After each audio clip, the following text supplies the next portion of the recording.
El tití cobrizo del Perú vive en la Amazonía, danzando y cantando a la vida.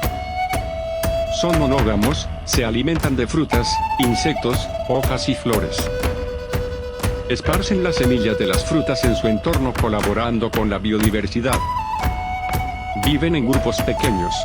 Protejamos al tití cobrizo, defendamos su hábitat. Únete a la causa.